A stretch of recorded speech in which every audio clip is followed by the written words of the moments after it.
That said, I'd like to get us started by introducing tonight's first speaker, Alvin Graylin. Alvin is an influential technology pioneer, executive, entrepreneur, and thought leader. He was born in China during the Cultural Revolution, and his family emigrated to the US in 1980 when the country's reform period started. He was educated and spent his formative years in the Seattle area. He attended UW and graduated from our department with his bachelor's degree in 1993.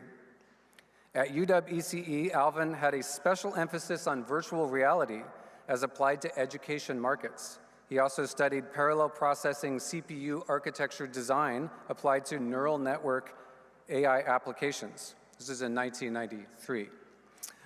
He made his professional start in the semiconductor industry, working for companies such as IBM and Intel. Since then, Alvin has built up over 30 years' experience creating, developing, and delivering products built on artificial intelligence and immersive technologies based in virtual reality, augmented reality, and mixed reality environments. His career is international in scope, spanning the US, China, and Taiwan, and it includes leadership roles at companies in all three countries. His entrepreneurial and leadership experience is extensive. He has founded 4 venture-backed startups across China and the US in areas ranging from AI-based natural language to big data AI analytics. As an investor, he has been involved in funding over 100 startups. Alvin is currently the Global VP of Corporate Development for HTC, a world leader in the design and production of virtual and augmented reality platforms. He's also co-author of a new visionary book. Where's the book? There's the book. Entitled, Our Next Reality, How the AI-Powered Metaverse Will Reshape the World, which seeks to answer some of the most pressing questions about how the confluence of AI and immersive technologies will reshape our world in profound ways. In Alvin's role at HTC, he serves as the co-head of the ViveX VR Accelerator, which is the company's global platform for investing in startups at the intersection of VR, augmented reality, AI, and 5G technologies. He's also the vice chairman of the Industry of Virtual Reality Alliance in China and president of the Virtual Reality Venture Capital Alliance, which brings investment opportunities to its member corporations and venture capitalists. In addition to his bachelor's degree from UW ECE, Alvin holds a master's degree in computer science and electrical engineering from MIT, where he specialized in AI, and a master's degree from the MIT Sloan School of Management with an emphasis in entrepreneurship, marketing, and business operations. Alvin recently returned to the US after spending almost 20 years working in and living in China. He's now based once again in Seattle, living closer to his family and his 2 daughters, both of whom are UW graduates, and of course living closer to UW ECE. And we are incredibly honored to have him here today with us as our guest speaker. Please help me welcome Alvin Graylin.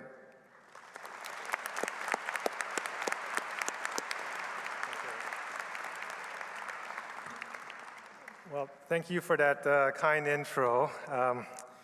Chair Klavins makes it very difficult for me to come and talk after that kind of an introduction. And it's a real honor for me to be invited here to speak with you and share some of my experiences over the years. And I guess and also I need to thank ChatGPT for helping me write this speech. Not just kidding. I think first, congrats to all of you and congrats to all the parents around here. It is a difficult journey for you to get here. And I've been exactly where you were 31 years ago, so I know how hard it is. And I also know how the parents feel, because my daughter just graduated from the UW 3 days ago in this very facility. So I can feel both of your pride in what's happened, what you accomplished today. I have some good news and I have some bad news for you. Okay? So the good news is you guys are the luckiest generation ever. The bad news is you will be heading into the most challenging time that has ever existed for our species. So those may sound like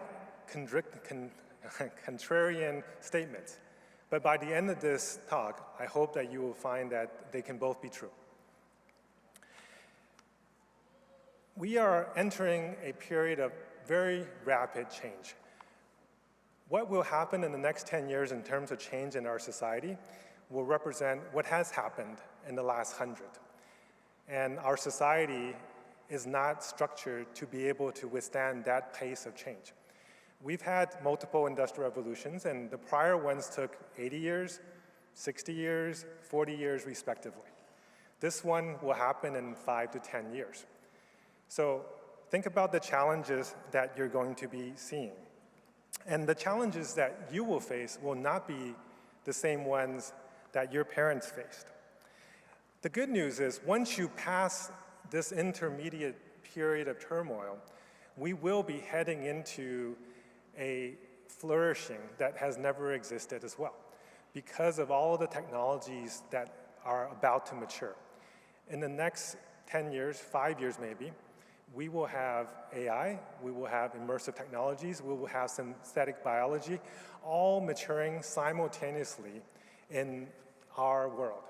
And the type of impact that will represent is unprecedented. So in synthetic biology, actually, UW is one of the global recognized leaders, and Chair Klavin has been one of the forefront leaders in that space. So congratulations for having luminaries like him and all of the professors here to have taught you what you have. And it is, I think, a privilege for you to have been in this institution to get the type of education that you have.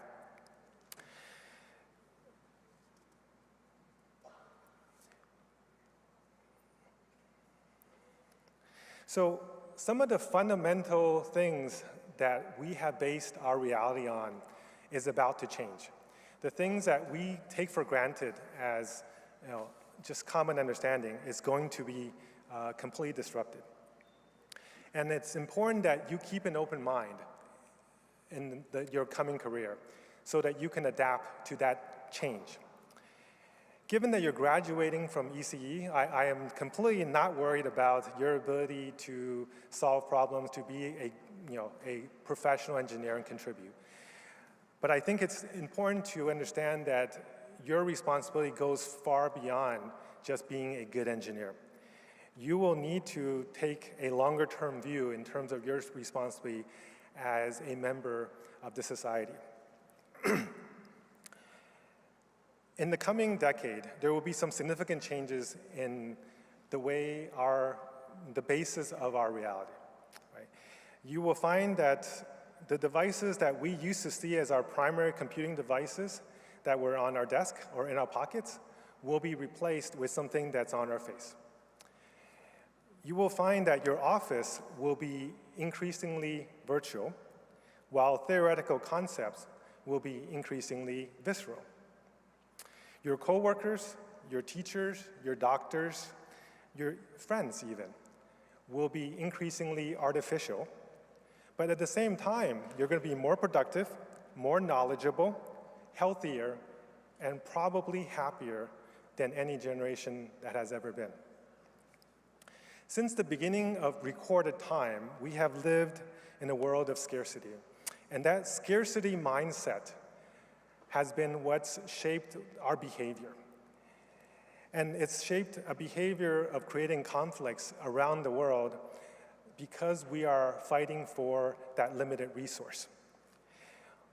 With the pace of change of the technologies that I just mentioned earlier, very soon we will be heading into a world of abundance. And because of that sense of abundance, a lot of the conflicts that have raged for decades or millennia may actually go away, or at least the basis of that conflict will go away. There will always be bad actors that will utilize some of these technologies for their self-gain or to do harm, and we need to be vigilant to make sure we protect ourselves against that. But I think the future we are headed into, it is going to be a lot more good than danger. And I don't think we need to be very afraid of the robot takeover. Our fear is much more over potential human harm than it is over a runaway AI. It's natural for us to have developed a sense of scarcity over over the history of humankind, because over the entire history, over the tens of thousands of years, every major period we've had scarce resources. When we were hunter-gatherers, we actually, probably the only thing that we were scarce on, because we didn't have about 100,000 of us for for a couple 100,000 years, we didn't really have that much limited resource. Our limited resource was time, okay? And then we became agriculturalists. And at that point, it was really about land. Who had the good land, the fertile land, and the labor to utilize that land? The next period was industrial period, where it was machine and energy that became our major limited resource. We are now in a period where capital and compute is our current limited resource. But once we get to that period of abundance, which we are talking about in the next 10, 20, 30 years, we will probably actually go back to where we were when we were hunter-gatherers, where the only limitation we will have will be our time. And because of that, I urge you to really think thoughtful about how you use your time and to guard it wisely.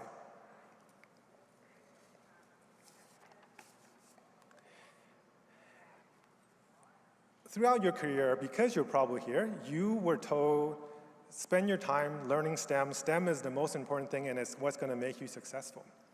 Being somebody who spent my entire career in the STEM field, in the academic and engineering area, I can assure you that it is not the primary thing that would determine your success.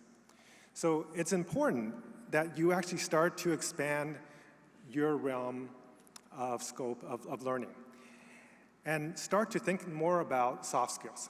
Think about studying a little bit more, expanding your knowledge in the areas of psychology, history, philosophy, economics, communication, storytelling, and leadership, right? These are the skills that will actually serve you well in terms of determining the trajectory of your careers. And at the end of the day, it's the soft skills that determine our relationships with each other. And when we get into this next phase, it will be the most important thing that will actually exist, because it is the thing that will, even when AIs and machines are significantly smarter than we will still have to have relationship with each other, and it will be the only thing that matters. I also want you to take time to really go deep when you start learning, and not just do short videos or TikToks. Really think about reading books, reading long blogs, reading papers, getting a deeper understanding. Because when we get into this next phase, it is going to be key that you have broad understanding across multiple areas, so that that understanding allows you to make the right decisions. And try to limit your time on things like social media, games, television. You'll find that when you do that, you will have a lot more free time than you ever expected. And all those excuses you used to make of, I don't have time to read a book, will go away. In fact, I really hope that you continue learning, and this is not the end of your education. People talk about lifelong education, but the sad statistic is that 42% of American graduates never read another book after they graduate. That's very sad, and I hope you guys are not those 42%. Given that you will now have more time, you will definitely, hopefully, do more of that. I hope you also find time to become more curious. In a world where answers become increasingly cheap, questions will be increasingly valuable. So breed that curiosity and start asking why more. Start asking, should I be doing this, not how do I do this? The world, you guys have studied a lot of AI, so you probably know about the scaling laws. And for most AI models, the more compute you give it, the more data you give it, the larger the parameter, the smarter they get. Your brains are actually no different. When you put more time, put more content into it, and put more focus into it, you will also become smarter. But stimulating curiosity isn't just about reading books. I also urge you to schedule time to actually travel and see the world. See places outside of your country, and don't just stay at five-star hotels. Learn new cultures, learn new languages, taste the foods that you don't normally eat. And the more you travel, the more you will see the diversity that there is around the world. But at the same time, the more you will appreciate that we are all so much alike. I also think that if you have a chance, if you're given an opportunity to work abroad or to live abroad, go do it. It may seem like a sacrifice or a difficulty, but you will learn so much by being away from your normal environment, by being away from your normal culture. And it will teach you a lot more than you can from one-week vacations around.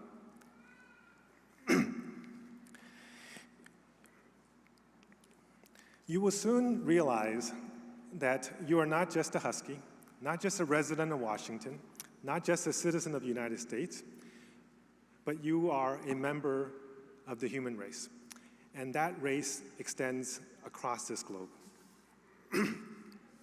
I also would say find time to, or allocate time for more sleep and more exercise. I know this is something that most people won't talk about at a commencement speech, but without your health, really nothing else matters, or very few things matter. I used to pride myself in saying, hey, I don't need to sleep that much. I can study more, I can work more, I can do more projects. But the reality is that science has shown if you don't sleep enough, your brain doesn't work well and your body doesn't work well. So give yourself that 7 to 8 hours a day. And exercise is really important for multiple reasons. Not the least of which is you're going to make a lot of really close friends and build relationships when you go and play sports, particularly team sports. And it's also one of the best ways to de-stress. As you progress in your career, you will find time and time again you're going to be in very stressful situations, and going out and doing some type of sport will help to solve some of those issues. And reserve time to build deep relationships with your friends, with your family, with close mentors that can really help you throughout your career and throughout your life. You'll find that a few people in your life will make tremendous impact in terms of the direction and the progress you make. As technology allows us to connect to more and more people around the world, you'll find that the most important people are still the ones that are close to you. But don't expect things from people, not even from your parents, right? Don't take for granted that they owe you anything.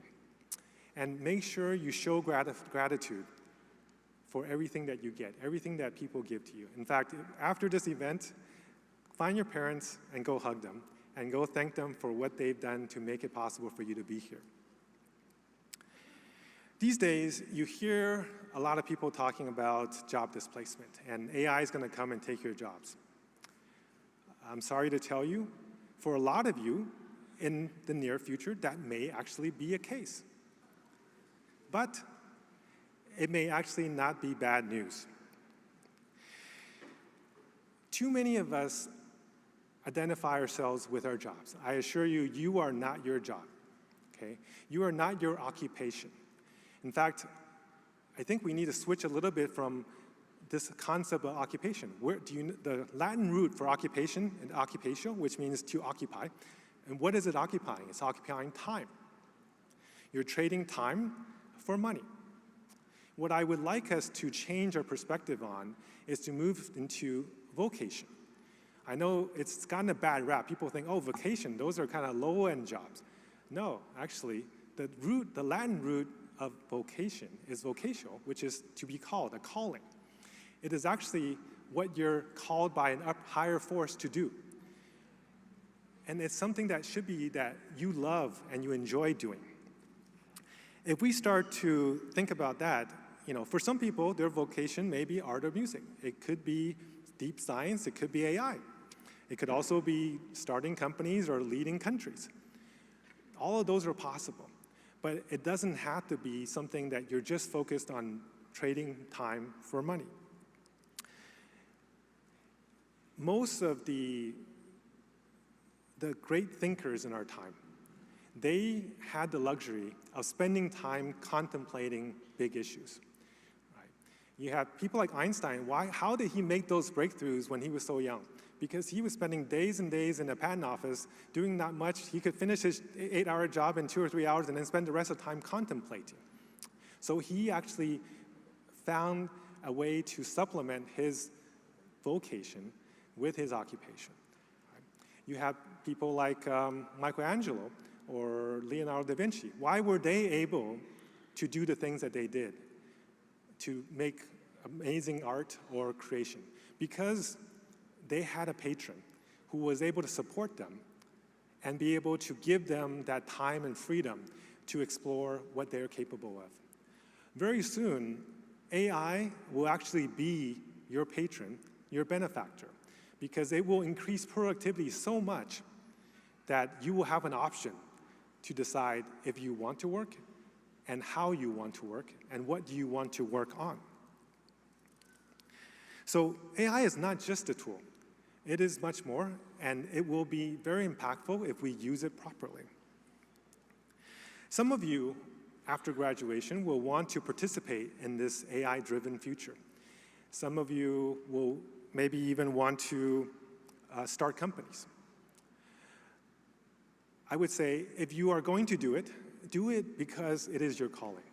Don't do it because it is the hot thing at the time, or because you think you're going to get a quick win and a quick IPO, okay? I've done multiple startups, and I can tell you, startups are very, very hard. And unless you have a true passion for it, don't do it. And even if you go do a startup, you don't have to be the CEO. At your age, it's more important to be able to find people that you can learn from and be able to get mentorship from, because those are the experiences that build you to have the foundation to then go do something big and amazing. So don't be too anxious. But if you have capabilities, if you have advantages, if you have a deep knowledge in something and you think you can bring something to the world, then by all means, go do that.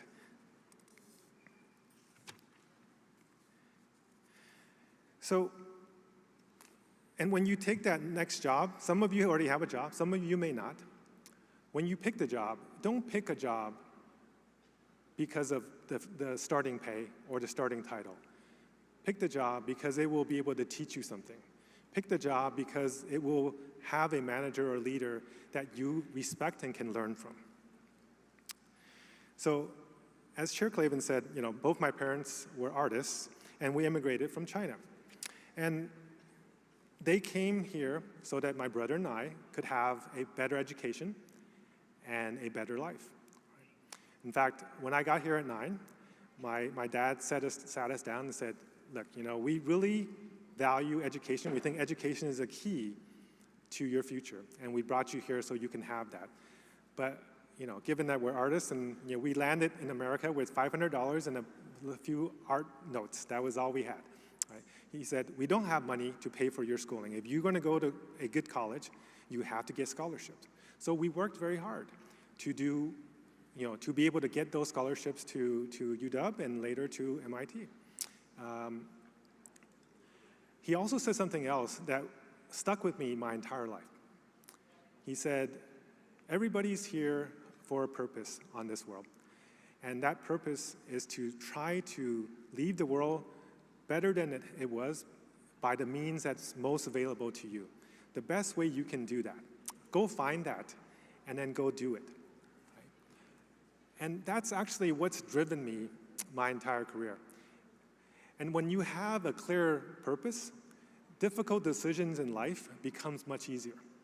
choosing which job to take, where to move, what to study, becomes much easier when you actually understand what you want to do. I gravitated very early to computers, to engineering, to programming.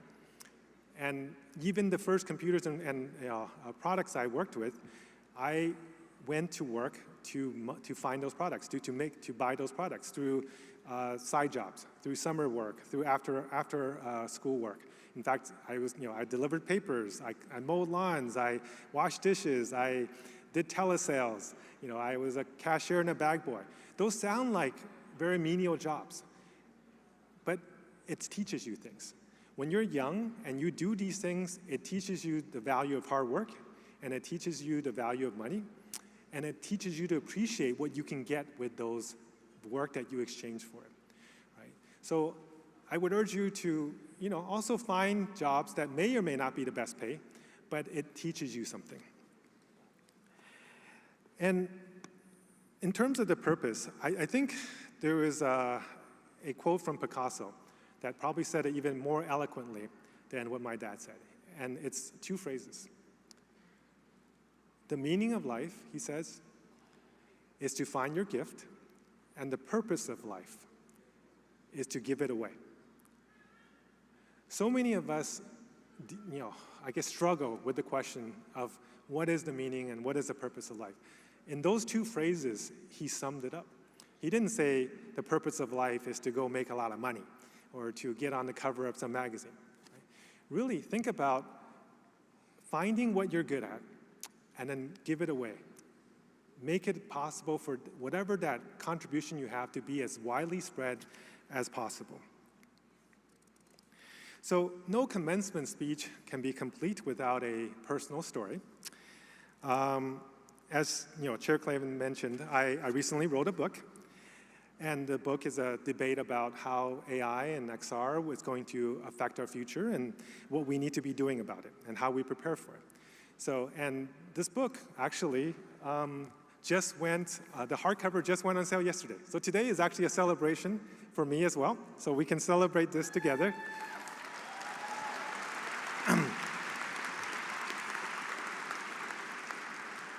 But I guess the story is not that. The story is, I went to give this book to a longtime friend and mentor of mine, Professor Tom Furness. He's an emeritus professor of the University of Washington, just retired. Please stand up for us, Tom. Right there. So I went to give my book, a copy of it to him, because he also made a small little contribution inside the book. And he returned the gift by giving me something. He found a paper I wrote for him in 1992. And I was a little embarrassed by it, and I was like, oh, should I read this? Because, something that you wrote 30 years ago is probably not going to be that great. But guess what it was about? As you probably have guessed, it's about how AI and XR is going to change the world and how interconnected virtual worlds is going to be an important part of that. So I studied that in his HIT lab, which was about virtual reality. And the fact that the work that I did then seeded a thought that has been inside me for 30 plus years. I completely forgot about this paper, but the fact that a lot of the chapter titles of my paper is actually similar to the chapter titles of my book really showed me something.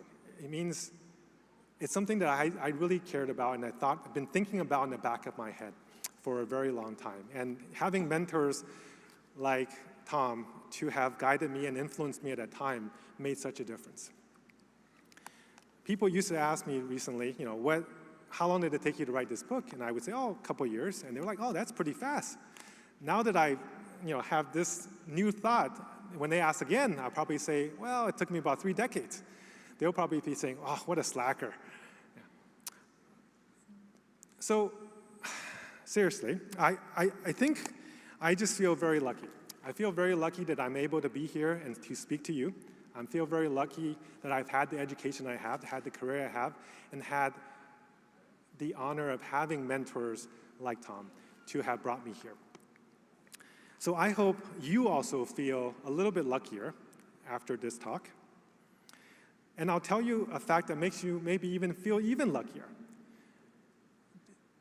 Do you know how amazing it is that after 12,000 generations of humans on this earth, you will be the first generation that will graduate and be able to see the fruition of a AGI system come to this planet and be able to support us into creating a more abundant future. We hear that being foolish and being hungry is a good advice.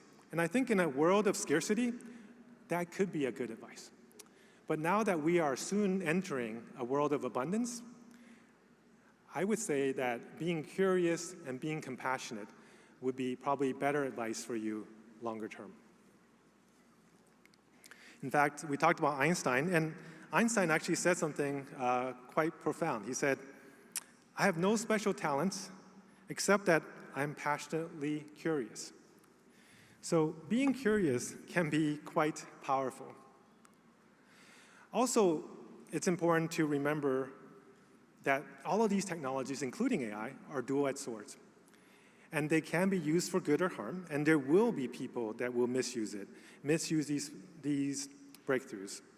And I would urge you to play an active role as you go through your career. A lot of you go into companies that will impact various technologies, and you will be tested in terms of how you use these technologies, should you be launching these technologies, how you make them safer, and your ethics will be tested. And I urge you to think long-term, think about those ramifications, and make the right decisions. Some people will say that, I'm overly optimistic, because in my book, it was a debate, and I play the optimistic role. But I would say I'm actually quite rational. And I'm very aware of all the risks that are there. But at the same time, without being optimistic, how can you know what to do? How can you be motivated to make the change? I would urge you to be short-term pessimistic, but long-term optimistic. What does that mean? Short-term pessimistic because you're engineers. The first thing you do when you look at systems is, how will this fail? Right? How will this fail and how will I fix it? And by fixing it, how do I create a long-term system that will be scalable and durable? And that's how we should think about our role as engineers when we graduate, is you bring that level of engineering rigor to decision-making. And even though short-term pessimism may sound like a bad thing, it is what's needed today. Because when you identify those areas of risk and you fix them, you allow that future optimism to bloom. So coming to the end of my talk, I just want to leave you with one question. If you no longer need to work for your income, how would you spend your time? Think about that. Within the next 10 years, that could be our next reality. So thank you for giving me the gift of your time and your attention. And congratulations, everybody. Enjoy this moment.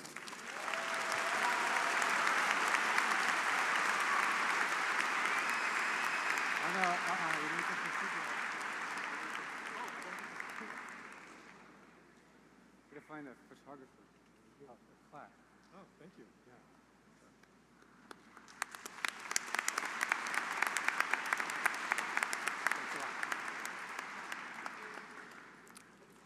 I've gotten to spend the last couple of days with Alvin on and off at various meetings and dinners and lunches. And I have to say that I read his book and I was a little skeptical. And over the course of the couple of days, Alvin's optimism and enthusiasm, but also realism about the future of our technology has really opened my eyes. And it's been very refreshing to talk about it, because sometimes we worry about it too much. So Alvin, thank you so much for your thoughts and for speaking with us today and sharing your time with our department.